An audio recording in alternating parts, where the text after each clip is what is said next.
صفحہ نمبر 23 آیت نمبر 18۔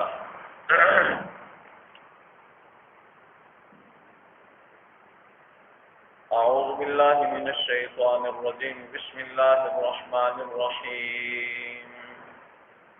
وجعلنا بینہم وبین القری التي بارکنا فیہا قرى ظاہرۃ وقدرنا فیہا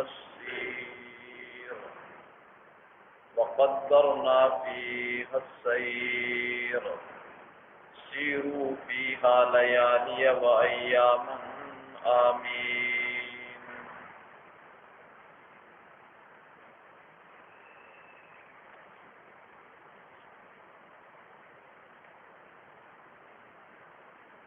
یمن کے علاقے میں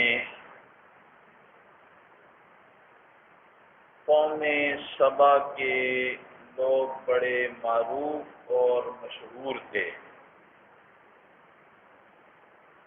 مرکزی شہر کا نام بھی انہی کی نسبت سے تھا، سبا۔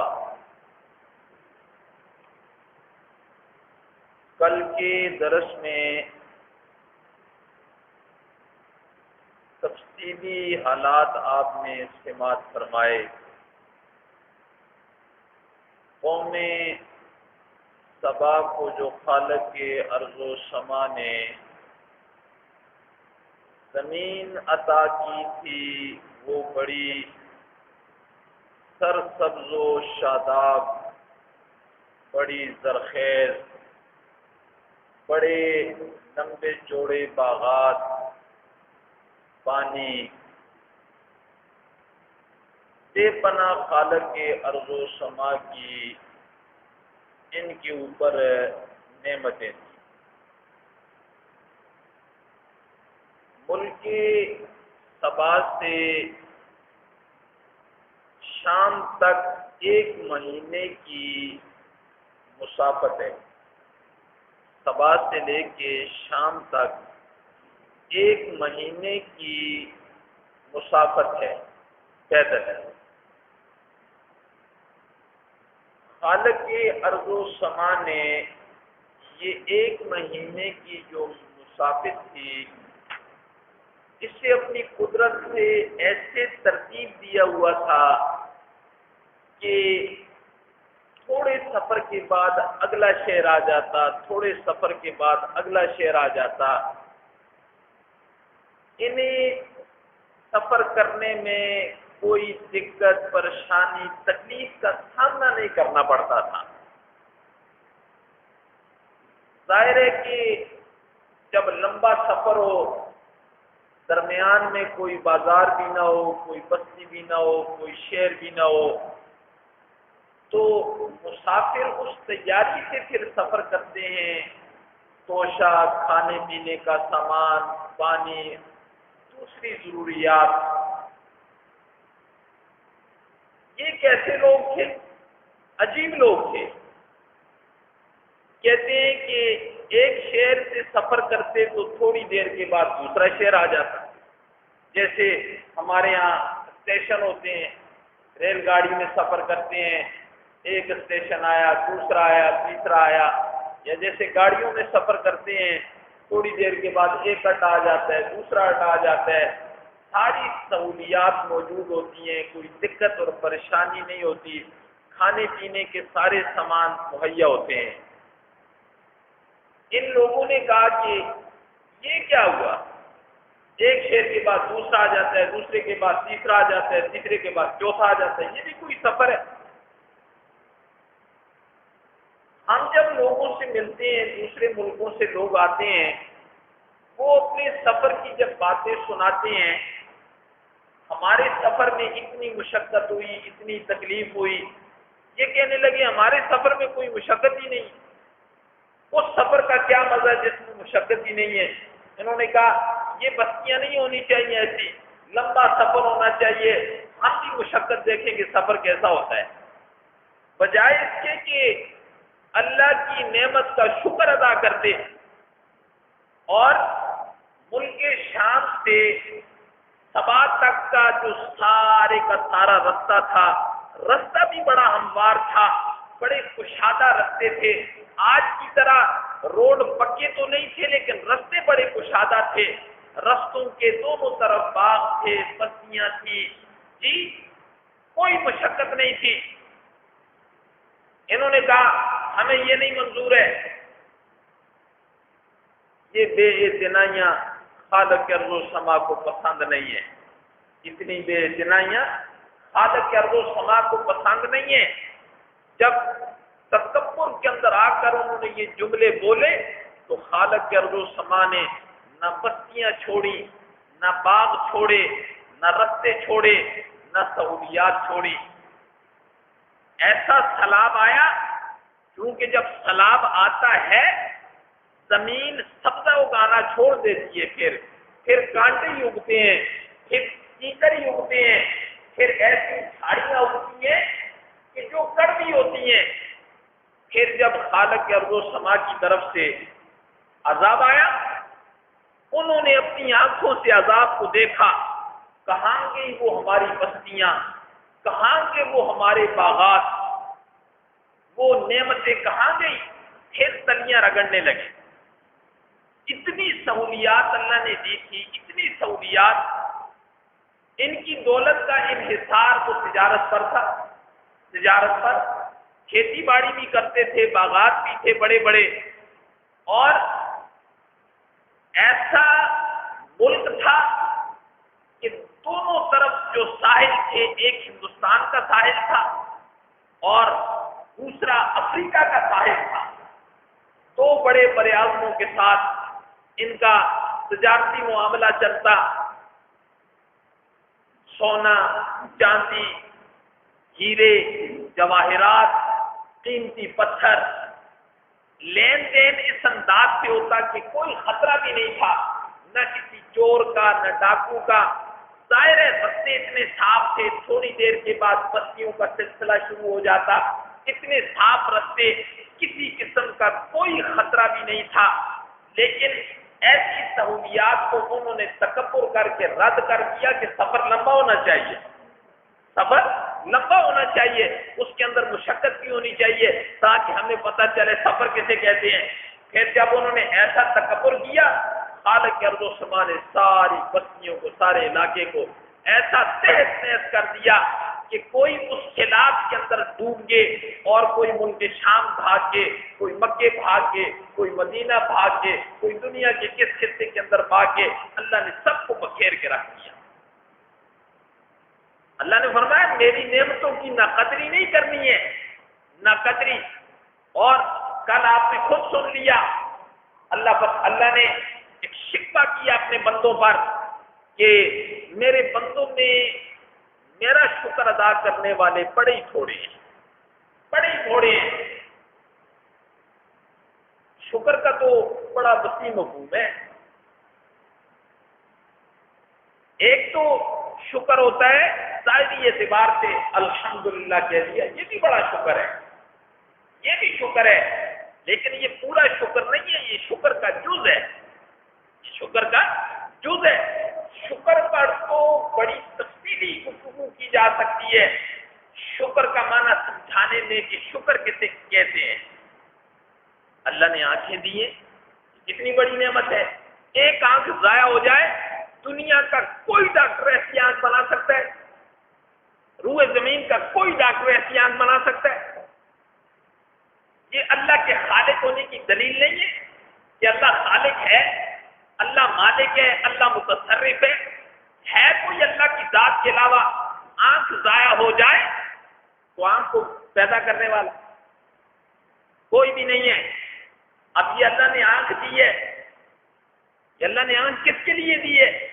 اللہ نے آنکھ اس کے لیے دی ہے بندہ اس آنکھ کے ساتھ آسمان کو دیکھ، زمین کو دیکھ، سورج کو دیکھ، چاند کو دیکھ، ستاروں کو دیکھ، دن کو دیکھ، رات کو دیکھ، نظام کو دیکھ، پھر میری وحدانیت کا اقرار کرنا میری قدرت کی دلیلوں کو دیکھ کر۔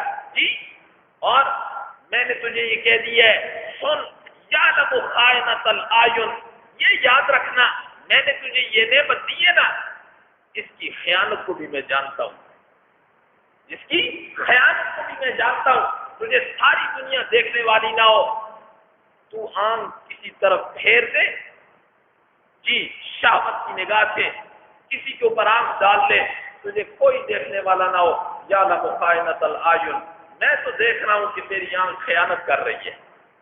جب تو خیانت کرے گا تو اللہ کی ناقدری کرے گا، ناشکری کر رہا ہوگا۔ جب اس آنکھ کو اللہ کے بتائے ہوئے طریقے کے مطابق استعمال کرے گا، پھر کیا ہوگی؟ شکر گزاری، پھر ہوگی اللہ کی قدردانی۔ یہ شکر کا معنی ہے، یہ شکر کا معنی ہے۔ ہم کھا پی کے الحمدللہ کہہ دیتے ہیں، نماز کا کوئی پتہ نہیں، زکوٰۃ کا کوئی پتہ نہیں، اوپر سے اللہ کی نافرمانیاں کتنی کر رہے ہیں۔ یہ شکر گزاری نہیں ہے۔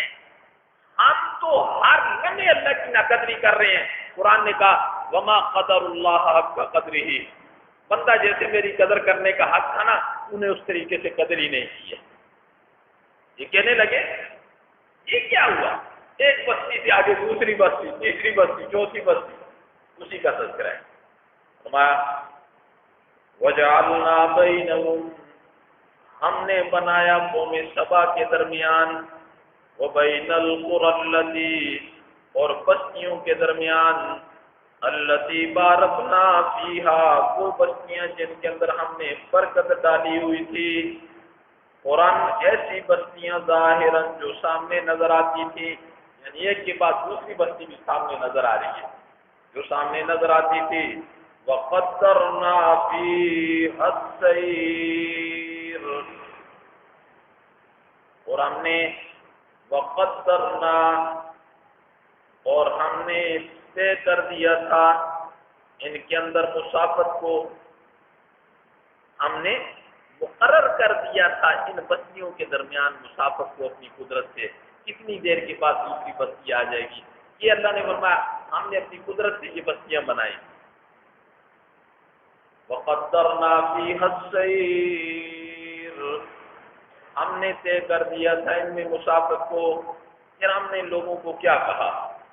سیرو فیہا، چلو ان رستوں میں، لیالیہ راتوں کو، وایامن، اور دنوں کو، آمنین، امن کے ساتھ چلو، کسی چوری کا خطرہ نہیں ہے، کسی ڈاکے کا خطرہ نہیں ہے، کھانے پینے کی کوئی پریشانی اور تکلیف نہیں ہے۔ کتنا اچھا سفر، اللہ نے کتنے اچھے راستے دیے، اور کہہ رہے ہیں نہیں یہ سفر کا مزہ نہیں آ رہا۔ وقالوا، کہنے لگے ربنا باعد بین اسفارنا، کہنے لگے ہمارے رب دور کر دے ہمارے درمیان اسفارنا، ہمارے سفروں کو، ہمارے سفر کو دور کر دے۔ یہ بستیاں درمیان میں نہیں ہونی چاہیے۔ اللہ نے فرمایا وَظَلَمُوا أَنفُسَهُمْ، انہوں نے اپنی جانوں پر خود ظلم کیا، خود ظلم کیا یہ بات کر کے اپنی جانوں پر۔ وَجَعَلْنَاهُمْ أَحَادِيثَ، ہم نے کر دیا ان کو کہانیاں۔ پھر کیسے تحس نحس کر دیا؟ اللہ کہتے ہیں جی ان کے بعد آنے والے لوگ پھر ان کے تذکرے کیا کرتے تھے، قوم سبا کو کیسا ملک عطا کیا تھا، کیسی زمین عطا کی تھی، کیسا مال و دولت عطا کیا تھا، لیکن انہوں نے اللہ کی نافرمانی کی تو اللہ نے ہر چیز کو تحس نحس کر دیا، تے و بالا کر دیا اللہ نے ہر چیز کو۔ اب لوگ ان کے ایسے تذکرے کرتے، اللہ نے فرمایا فَجَعَلْنَاهُمْ أَحَادِيثَ، ہم نے کر دیا انہیں کہانی۔ وَمَزَّقْنَاهُمْ كُلَّ مُمَزَّقٍ، اور بکھیر دیا ہم نے انہیں ہر طریقے سے بکھیرنا۔ یہی مطلب ہے نا، کوئی بائیں ڈوب گیا، کوئی ملک شام چلا گیا، کوئی دنیا کے کس خطے میں چلا گیا، کوئی مکے میں آ گیا۔ جی آگے کل میں نے بتایا کہ اوس اور خزرج انہی کی اولادوں میں سے تھے۔ بکھیرنے کا یہ معنی ہے۔ اللہ نے فرمایا وَجَعَلْنَاهُمْ أَحَادِيثَ، ہم نے کر دیا انہیں کہانی۔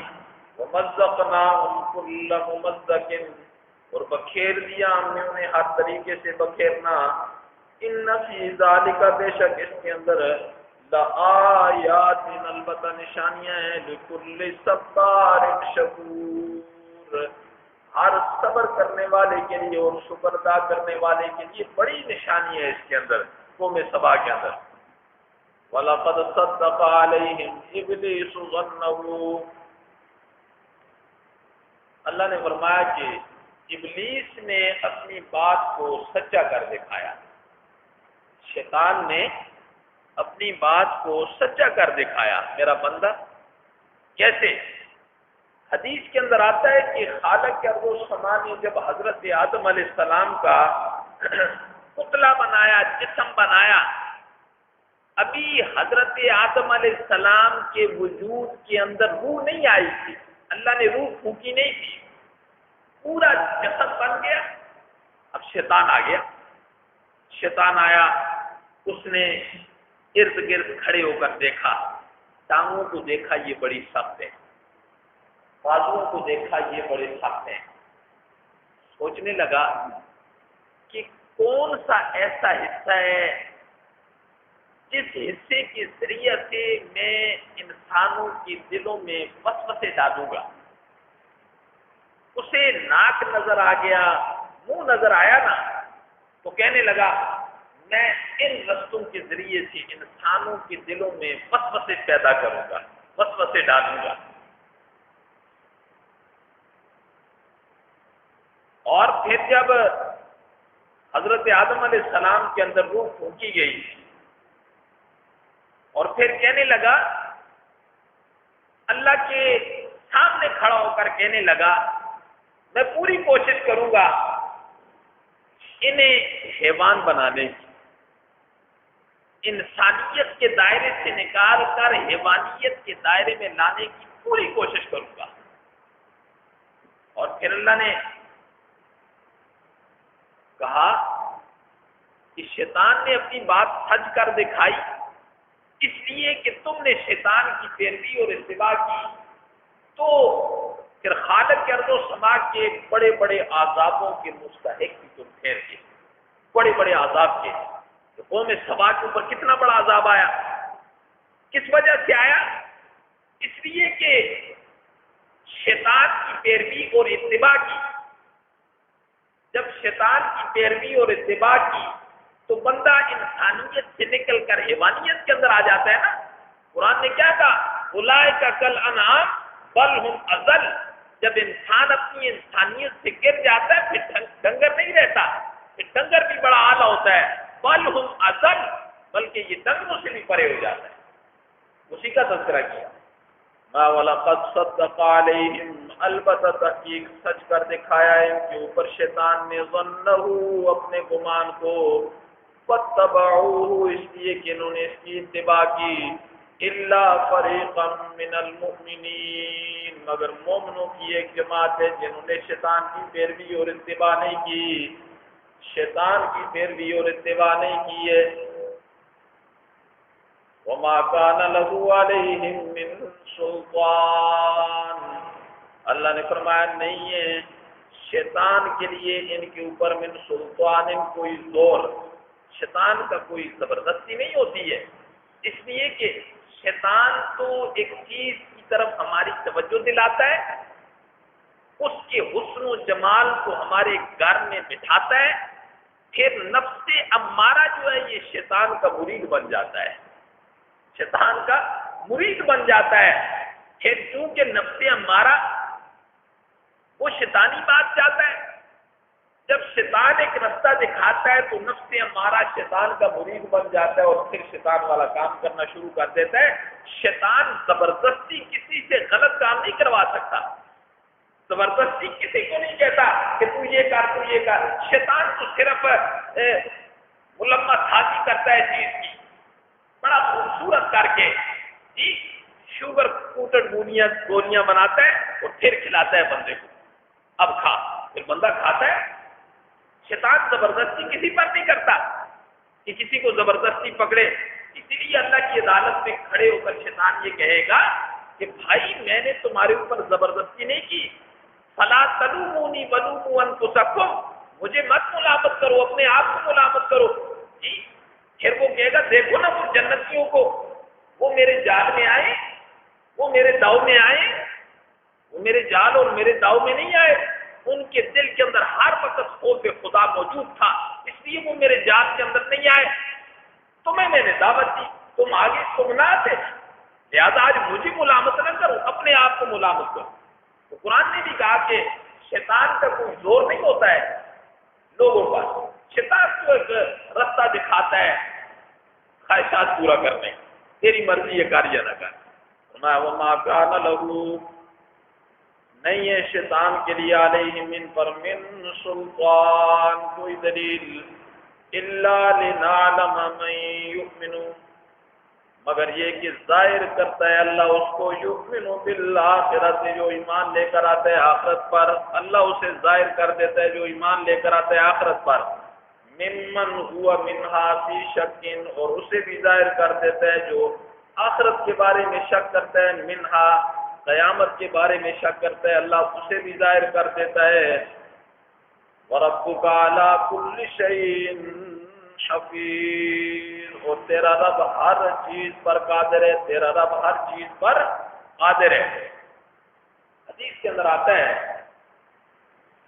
قیامت والے دن حضرت آدم علیہ السلام سے کہا جائے گا تیری اولاد میں 1000 میں سے ایک آدمی جنت میں جائے گا، 1000 میں سے ایک آدمی جنت میں جائے گا، 999 جہنم کے اندر جائیں گے۔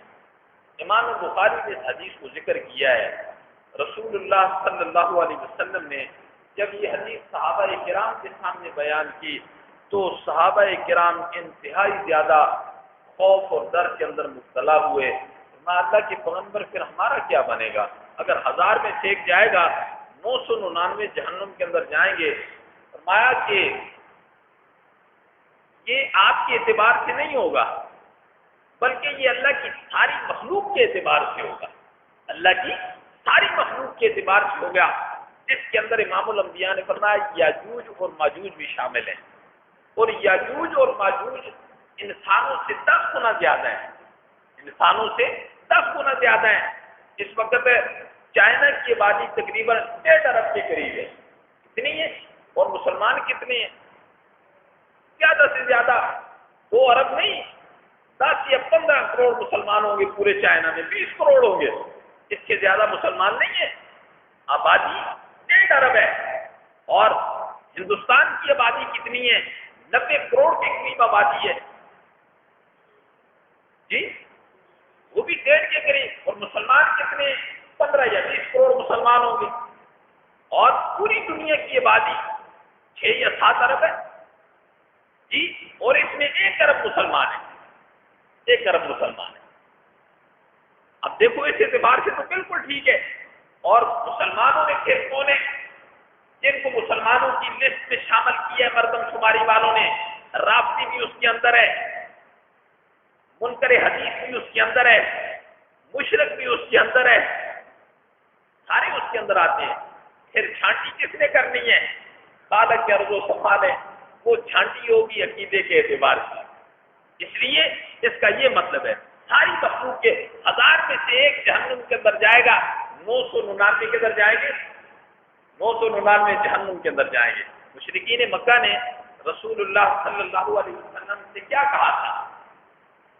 ہمارے اور آپ کے درمیان جھگڑا ہے، 2 باتیں، یا تو خالص مان لو فیصلہ کر لے گا، اور یا پھر آپ الیکشن کروا لو، ووٹنگ کر لو۔ اللہ نے دونوں باتوں کی ترتیب کی ہے، اللہ نے دونوں باتوں کی ترتیب کی۔ اللہ نے آیت نازل کر دی کہ پیغمبر آپ نے یہ کہ میں اللہ کو چھوڑ کر جی، میں اللہ کو چھوڑ کر تیسرے آدمی کو ثابت بناؤں، اور دوسری آیت نازل کر دی فرمایا کہ اگر آپ اطاعت کریں گے ان لوگوں کی جو دنیا میں موجود ہیں، یضلوک عن سبیلک، یہ تو آپ کو رستے سے گمراہ کر دیں گے، اس لیے کہ دنیا میں اکثریت جو ہے وہ گمراہوں کی ہوتی ہے، لہذا آپ نے ان کی کوئی بات نہیں مانی، کوئی بات نہیں مانی۔ فرمایا وَرَبُّكَ عَلَى كُلِّ شَيْءٍ حَفِيظٌ، اور تیرا رب ہر چیز کی حفاظت کرنے والا ہے۔ قُلِ ادْعُوا الَّذِي زَعَمْتُم مِّن دُونِ اللَّهِ، فرمایا میرے پیغمبر نے یہ کہہ دیجئے بلاؤ تم اس کو جس کے بارے میں تم گمان کرتے ہو اللہ کے علاوہ تم دستگیر مانتے ہو، غریب نواز مانتے ہو، مشکل کشا مانتے ہو، حاجت روا مانتے ہو، جنہیں اللہ فرماتے ہیں میرے علاوہ تم مانتے ہو، بلاؤ انہیں۔ زمین و آسمان کے اندر ان کی کوئی ملکیت ہے؟ ذرا برابر کی کوئی ملکیت ہے؟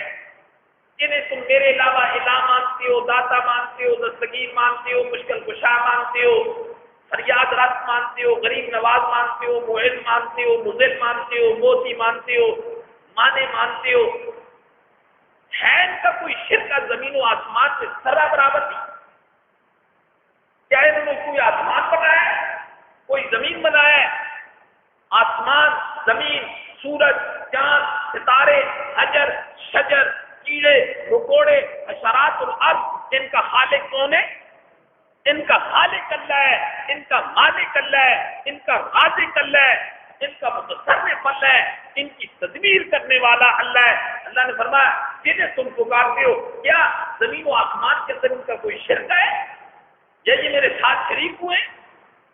فرمایا قل ادعوا الذین، میرے پیغمبر فرما دیجئے بلاؤ ان لوگوں کو زعمتم من دون اللہ، جنہیں تم اللہ کے علاوہ گمان کرتے ہو، جنہیں تم اللہ کے علاوہ مانتے ہو، لا یملکون مثقال ذرۃ، یہ ذرہ برابر بھی مالک نہیں ہے کس کے؟ فی السماوات ولا فی الارض، زمین اور آسمان میں ذرہ برابر بھی یہ مالک نہیں ہے۔ وما لهم فیہما من شرک، اور نہیں ہے ان کے لیے فیہما، ان دونوں کے اندر یعنی زمین کے اندر اور آسمان کے اندر، شرکن کوئی حصہ، ان کا تو کوئی حصہ نہیں ہے۔ یہ تو مخلوق ہیں، یہ تو خود محتاج ہیں، یہ خود پیدا کیے گئے ہیں، میں خالق ہوں۔ ان الحکم الا للہ، نہیں حکم چلتا مگر کس کا؟ ان الحکم الا للہ، الا لہ الخلق والامر، خبردار پیدا کرنے والا بھی وہی ہے اور حکم بھی اسی کا چلے گا۔ الا لہ الخلق والامر، اللہ نے قرآن میں فرمایا خبردار پیدا بھی اس نے کیا ہے اور حکم بھی اسی کا چلے گا۔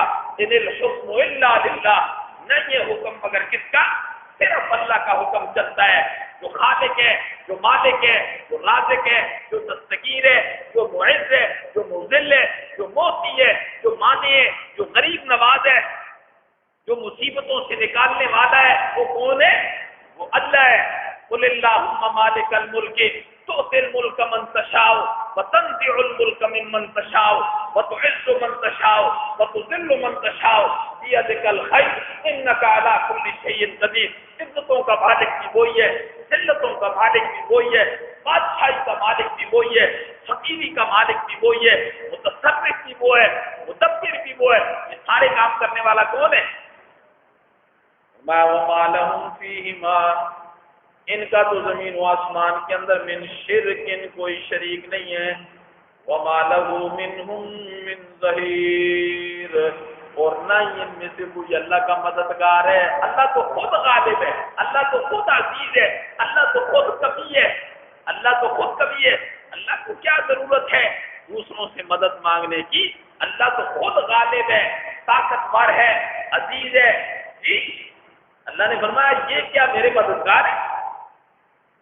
وَلَا تَنْفَعُ الشَّفَاعَةُ عِنْدَهُ إِلَّا لِمَنْ أَذِنَ لَهُ، فرمایا قیامت والے دن کسی کی سفارش بھی نہیں چلے گی، کسی کی سفارش نہیں چلے گی، صرف سفارش اس کی چلے گی جس کو اللہ اجازت دیں گے اور جس کے لیے اجازت دیں گے، جس کے لیے اجازت دیں گے، جسے اللہ اجازت دیں گے اور جس کے لیے اجازت دیں گے، صرف اسی کی سفارش چلے گی۔ لوگوں کا یہ عقیدہ تھا فرشتے اللہ کے بڑے مقرب ہیں، فرشتے اللہ کے بڑے مقرب ہیں، بڑے اللہ کے قریب ہیں، لہذا یہ ہماری سفارش کر دیں گے۔ اللہ نے فرشتوں کی بات بھی ذکر کر دی، فرشتوں کا کیا حال ہے؟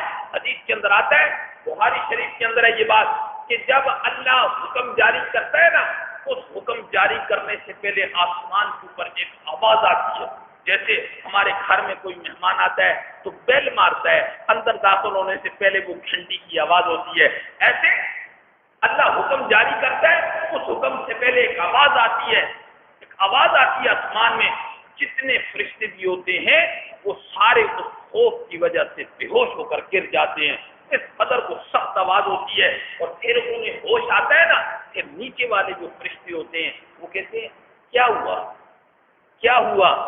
پھر بڑے فرشتے کہتے ہیں اللہ کا حکم جاری ہوا، اور اللہ کا حکم حق ہے اور سچ ہے۔ فرشتوں کا تو یہ حال ہے۔ اللہ نے فرمایا تمہاری یہ سوچ ہے یہ ہماری اللہ کے سامنے سفارشیں کریں گے، ان کی تو یہ صورت حال ہے کہ میرا حکم جاری ہونے سے پہلے جب آواز آتی ہے وہ بے ہوش ہو کر گر جاتے ہیں، پھر جب انہیں ہوش آتا ہے پھر میرا حکم ملتا ہے، پھر نیچے والے فرشتے پوچھتے ہیں بتاؤ کیا ہوا؟ وہ کہتے ہیں یہ اللہ کا حکم ہے، یہ حق ہے اور سچ ہے۔ اور ہمارا کیا نظریہ ہے؟ ہم کیا کہتے ہیں؟ ما يعبدهم الا ليقربونا الى الله زلفى۔ وہ جی ہم ان کی پرستش اس لیے کرتے ہیں، ما نعبدهم، ہم ان کی عبادت نہیں کرتے، الا ليقربونا الى الله زلفى، صرف اس لیے کرتے ہیں پہنچی ہوئی سرکار ہے ساڑا بھی کوئی اللہ کے سامنے سفارش ہو جائے، مرتبے ساڑے بھی بڑے ہو جائیں گے۔ ما نعبدهم الا ليقربونا الى الله زلفى، اللہ نے خود ذکر کر دیا، میں ان کی باتیں ایسے کہتے ہیں میرے سامنے کسی کی سفارش نہیں چلے گی۔ جی رسول اللہ صلی اللہ علیہ وسلم سے بڑھ کر کوئی ہستی ہے؟ سنیے، آپ نے اپنا کرتا بھی اتار کر عبداللہ بن ابی کو دیا، اس نے کہا کفن نہیں پہنانا، امام الانبیاء کا کرتا پہنانا ہے، آپ نے اپنا لعاب مبارک اس کے وجود کے اوپر دیا، جب تو لوگوں نے ملا، آپ نے اس کا جنازہ پڑھایا، صحابہ نے پیچھے پڑا، یہ سفارش نہیں تو اور کیا ہے؟ ہم جب کسی کا جنازہ پڑھ رہے ہوتے ہیں اللہم اغفر لحینا، اللہم اغفر لحینا، مولا اس مردے کی مغفرت کر دے، ابتدا کر رہے ہیں یا نہیں کر رہے؟ کیا کر رہے ہیں یہ؟ اللہم اغفر لحینا ومیتنا وشاہدنا وغائبنا وصغیرنا وکبیرنا وذکرنا وانثانا، یہ کیا ہے؟ مولا مغفرت کر دے اس کی، دوسرے مردوں کی، جو حاضر ہیں، جو غائب ہیں، جو بچے ہیں، جو جوان ہیں، جو مرد ہیں، جو عورتیں ہیں، یہی ہے نا؟ یہ کیا ہے؟ ابتدا نہیں ہے، دعا نہیں ہے؟ امام الانبیاء نے نہیں پڑھی، عبداللہ بن ابی کے لیے نہیں پڑھی، کرتا جو پہنا ہوا ہے امام الانبیاء کا جسم کے ساتھ لگا ہوا ہے، خالق ارض و سما نے قرآن نہیں نازل کر دیا استغفر لہم او لا تستغفر لہم استغفر لہم 70 مرہ، میرے پیغمبر 70 مرتبہ بھی اس بدبخت کے لیے آپ استغفار کریں گے، میں آپ کی استغفار کو قبول نہیں کروں گا، میں نے اسے جہنم کے سب سے نچلے درجے کے اندر پھینکنا ہے، میں نے یہ فیصلہ کر لیا ہے کوئی امام الانبیاء سے بڑا؟ اور یہاں ہمارے کیا عقیدے، یہ سفارش کرے گا، یہ سفارش کرے گا، اللہ نے فرمایا سفارش ضرور ہوگی پر ہوگی اس کے لیے جسے میں اجازت دوں گا اور جس کے لیے اجازت دوں گا، اسی کے لیے سفارش ہوگی۔ بڑا کھول کر یہاں قرآن نے مسئلہ بیان کیا، ما ولا تنفع الشفاعۃ، نہیں کام آئے گی کسی کی سفارش، نہیں کام آئے گی کسی کی سفارش، نہ بیٹے کی باپ کے لیے نہ باپ کی بیٹے کے لیے، وہاں تو یہ صورتحال ہوگی یوم یفر المرء من اخیہ وامہ وابیہ وصاحبتہ وبنیہ، صورتحال تو یہ ہوگی کہ بیٹا اپنے باپ سے بھاگے گا، باپ اپنے بیٹے سے بھاگے گا، بیوی اپنے خامد سے بھاگے گی، خامد اپنی بیوی سے بھاگے گا، بیٹی اپنی ماں سے بھاگے گی، ماں اپنی بیٹی سے بھاگے گی، کوئی کسی کو ایک نیکی دینے کے لیے تیار نہیں ہوگا، وہاں تو یہ صورتحال ہوگی۔ قرآن نے فرمایا یوم یفر المرء من اخیہ وامہ وابیہ وصاحبتہ وبنیہ، وہاں تو یہ صورتحال ہوگی۔ ولا تنفع الشفاعۃ، نہیں نفع دے گی کوئی سفارش عندہ، اس کے پاس، کس کے پاس؟ اللہ کے پاس کوئی سفارش کام نہیں آئے گی، الا لمن اذن له، مگر ہاں جسے وہ اجازت دے دے، وہ اجازت دے دے تو پھر اس کی سفارش کام آئے گی۔ آگے فرمایا حتی اذا فزع عن قلوبہم، یہاں تک کہ جب دل دھڑکنے بند ہو جاتے ہیں، دل دھڑکنے بند ہو جاتے ہیں، کس کے؟ فرشتوں کے۔ یہاں تک کہ میں نے ساری بات بتا دی، اللہ حکم جاری کرتا ہے، آواز آتی ہے جی، یہاں تک کہ جب گھبراہٹ دور ہو جاتی ہے ان کے دلوں کی، ان فرشتوں کے دلوں کی گھبراہٹ جب دور ہو جاتی ہے، قالوا ماذا، تو دوسرے فرشتے پوچھتے ہیں یہ کیا ہوا ہے، یہ کیا ہوا ہے؟ جی کیا کہا؟ قال ربکم، کیا کہا تمہارے رب نے؟ قالوا الحق، بڑے فرشتے کہتے ہیں اللہ نے جو بھی کہا وہ حق کا ہے، وہ سچ کا ہے، وہ حق کا ہے، وہ سچ کا ہے۔ وَهُوَ الْعَلِيُّ الْكَبِيرُ، وہ بہت بڑا، بہت بلند ہے اور بہت بڑا ہے۔ علی، وہ بہت بلند ہے اور بہت بڑا ہے۔ جو بھی اس نے کہا ہے وہ سچ کہا ہے، لیکن اس کا حکم جاری ہونے سے پہلے اتنا روب تھا، معاملہ ایسا تھا کہ ہم اس کا حکم سننے سے پہلے ہی بے ہوش ہو کر گر گئے۔ جو فرشتے میرا حکم سن کر بے ہوش ہو جاتے ہیں، تمہارے عقیدے کے مطابق وہ میرے دربار میں کھڑے ہو کر اتنی جرت کریں گے کہ وہ تمہارے بارے میں سفارش کر دیں گے۔ تم نے اللہ کی وحدانیت کا انکار کر دیا، پیغمبروں کی رسالت کا انکار کر دیا، آخرت کا انکار کر دیا، قرآن کی حقانیت کا تم نے انکار کر دیا، اللہ کے بڑے بڑے احکامات کو تم نے دنیا کے اندر جوتے کی نوک پر رکھا اور عقیدہ یہ رکھتے ہو کہ اللہ کے ہاں یہ سفارش کرے گا۔ آج پورے معاشرے میں دیکھ لیں، یہودیوں کو چھوڑیں، عیسائیوں کو چھوڑیں، کفریہ دنیا کو چھوڑیں، آج ہم اپنے مسلم ملک کی بات کرتے ہیں۔ خدا کی قسم، آپ تو قرآن سننے والے ہو، جاؤ ذرا باہر، زمانے کا مطالعہ کرو، ذرا زمانے کو دیکھو، لوگوں کے عقائد و نظریات کو کھنگالو، ان کے عقائد و نظریات کو پڑھو، لوگوں کے کیا عقائد و نظریات ہیں۔ آج باہر ایسے ایسے جی من گھڑت پیر پیدا ہو چکے ہیں، من گھڑت پیر۔ حضرت عبداللہ ابن مبارک، حضرت عبداللہ ابن مبارک، یہ حضرت عبداللہ ابن مبارک کون ہے؟ یہ امام ابو حنیفہ کے شاگرد ہیں اور امام بخاری کے استادوں کے استاد ہیں حضرت عبداللہ ابن مبارک۔ حضرت عبداللہ ابن مبارک کا قول ہے دین کو بگاڑا 3 لوگوں نے، دین کو بگاڑا 3 لوگوں نے، ان میں سے انہوں نے کہا ایک وہ لوگ ہیں جو من گھڑت پیر بنے ہوئے ہیں، جو من گھڑت پیر ہے۔ یہ زمانہ کون سا ہے؟ حضرت عبداللہ ابن مبارک تب آزادی ہے، یعنی مطلب یہ بنا کہ اس زمانے کے اندر بھی ایسے بہروپیے لوگ موجود تھے جو لوگوں کے ایمان کے اوپر ڈاکہ ڈالتے تھے۔ آج ایسے لوگ نہیں ہیں جو کیا کہتے ہیں کوئی نماز نہ پڑھو، میں نے اپنے کانوں سے سنا، کوئی نماز نہ پڑھو، کوئی روزہ نہ رکھو، بس ہمیں راضی کر دو، ہم تمہاری سفارشیں کر دیں گے۔ اور بڑے بڑے عقل مند اور ذی شعور دنیاوی اعتبار کے لوگ ان کے مرید بنے ہوئے۔ پیر صاحب کوئی نماز نہیں پڑھتا، کوئی روزہ نہیں رکھتا، رمضان ہے سامنے روزہ کھا رہا ہے، عجیب لوگ، اندھی تقلید ہے، جناب اس کے پاؤں میں بیٹھے ہیں، اس کے پاؤں کو چاٹ رہے ہیں۔ آج کل تو میرے محترم نیٹ کا دور ہے، بڑے بڑے لوگوں نے موویاں پھینکی ہوئی ہیں اس قسم کی، دیکھو نئی موویاں دیکھتے تو ان کے مرکزوں پر چلے جاؤ، یہ قرآن کی ساری باتیں آپ کے اوپر کھل جائیں۔ میں اللہ کی ذات وَهُوَ الْعَلِيُّ الْكَبِيرُ، وہ بہت بلند ذات ہے اور بہت بڑی ذات ہے۔ دعا ہے کہ اللہ تبارک و تعالی ہمیں صحیح معنی میں اپنی پہچان نصیب فرمائے اور اپنی وحدانیت کا اقرار کرنے کی توفیق نصیب فرمائے۔ بڑا پرفتن زمانہ ہے، ہمیشہ اللہ سے دعا کرنی ہے مولا ہماری ایمان کی حفاظت فرما دیں۔ روزانہ 2 رکعت نماز نفل صرف اس نیت سے پڑھنے، مولا اس زمانے کے اندر ایمان کی حفاظت فرما اور اپنے فضل سے فرما۔ ہمارے اندر اتنی طاقت نہیں ہے مولا، آج ہم بازاروں کے اندر نکلیں اور ہمارے ایمان کی حفاظت ہو جائے۔